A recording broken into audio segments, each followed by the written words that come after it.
लाहौर के पोश इलाके डिफेंस में सरकारी गाड़ी पर फायरिंग करने वाले नौजवान की शनाख्त साबिक आईजी के बेटे के नाम से हुई।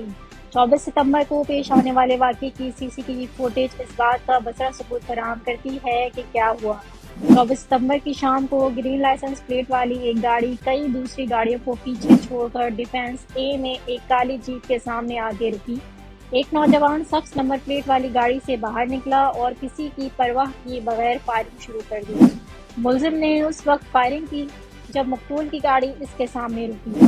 इसके बाद इसने इल्ज़ाम लगाया कि मुतासरा के साथ पुलिस स्टेशन में तरजीही सलूक किया जा रहा है। मुलजिम को सीसीटीवी की मदद से गिरफ्तार कर लिया गया।